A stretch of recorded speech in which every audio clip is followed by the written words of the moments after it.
तेरा वचन मेरे पाँवों के लिए दीपक है और मेरे मार्ग का उजियाला है। तेरा वचन मेरे पाँवों के लिए दीपक है। पहला पाठ प्रेरित चरित अध्याय 5 पद संख्या 34 से 42। उस समय गमालियल नामक फरीसी, जो संहिता का शास्त्री और जनता में सम्मानित था, महासभा में उठ खड़ा हुआ। उसने प्रेरितों को थोड़ी देर के लिए बाहर ले जाने का आदेश दिया और महासभा के सदस्यों से यह कहा, इस्राएली भाइयों, आप सावधानी से विचार करें कि इन लोगों के साथ क्या करने जा रहे हैं।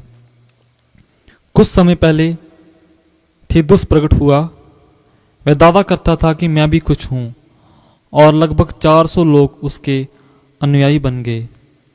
वह मारा गया, उसके सभी अनुयायी बिखर गए और उनका नामो निशान भी नहीं रहा।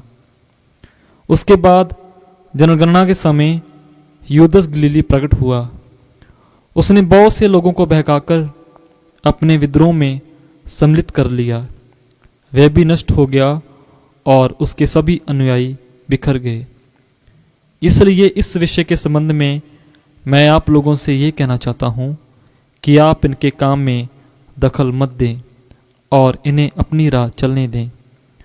यदि ये योजना अथवा आंदोलन मनुष्यों का है तो ये अपने आप नष्ट हो जाएगा, परंतु यदि ये ईश्वर का है तो आप इन्हें नहीं मिटा सकेंगे और ईश्वर के विरोधी प्रमाणित होंगे। वे इसकी बात मान गए। उन्होंने प्रेरितों को बुला भेजा। उन्होंने कोड़े लगवाए और यह कड़ा आदेश देकर छोड़ दिया कि तुम लोग यीशु का नाम लेकर उपदेश मत दिया करो। प्रेरित इसलिए आनंदित होकर महासभा के भवन से निकले कि वे यीशु के नाम के कारण अपमानित होने योग्य समझे गए। वे प्रतिदिन में और घर घर जाकर शिक्षा देते रहे और यीशु मसीह का सुसमाचार सुनाते रहे। यह प्रभु की वाणी है। ईश्वर को धन्यवाद। वचन अनुवाक्य। मैं प्रभु से यही प्रार्थना करता रहा कि मैं जीवन भर प्रभु के घर में निवास करूं। अनुवाक्य।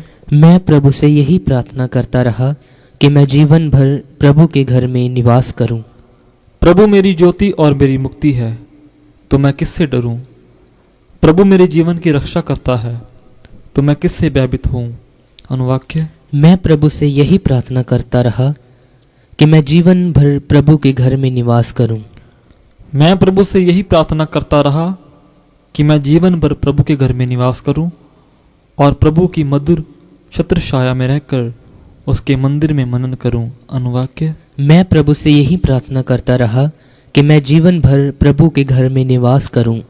मुझे विश्वास है कि मैं इस जीवन में प्रभु की भलाई को देख पाऊंगा।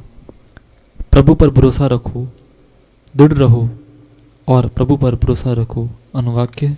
मैं प्रभु से यही प्रार्थना करता रहा कि मैं जीवन भर प्रभु के घर में निवास करूं। जय घोष। हालेलुया।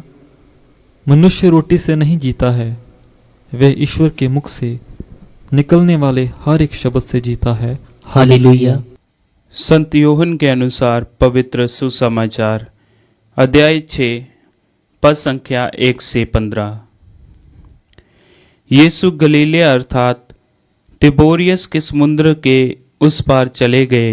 एक विशाल जनसमूह उसके पीछे हो लिए, क्योंकि लोगों ने उन चमत्कारों को देखा था जिन्हें यीशु बीमारों के लिए करते थे।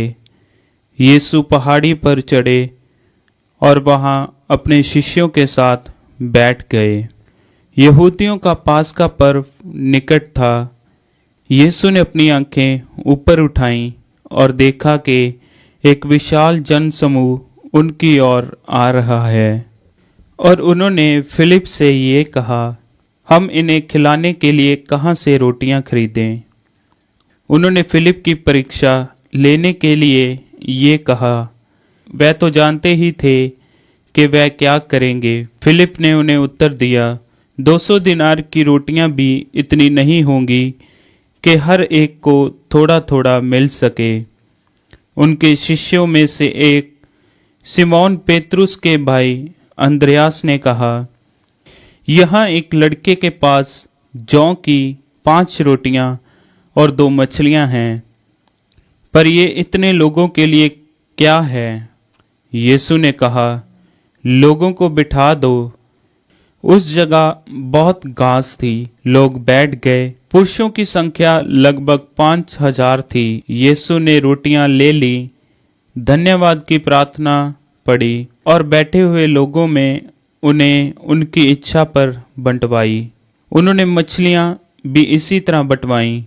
जब लोग खाकर तृप्त हो गए तो यीशु ने अपने शिष्यों से कहा, बचे हुए टुकड़े बटोर लो जिसमें कुछ भी बर्बाद ना हो। इसलिए शिष्यों ने उन्हें बटोर लिया और उन टुकड़ों से 12 टोकरे भरे, जो लोगों के खाने के बाद जौ की 5 रोटियां से बच गए थे। लोग यीशु का ये चमत्कार देखकर बोल उठे, निश्चय ही ये वह नबी है जो संसार में आने वाले हैं। यीशु समझ गए कि वह आकर मुझे राजा बनाने के लिए पकड़ ले जाएंगे, इसलिए वह फिर अकेले ही पहाड़ी पर चले गए कि मैं जीवन भर प्रभु के घर में निवास करूं। ये प्रभु का सुसमाचार है। क्रिस्त की जय।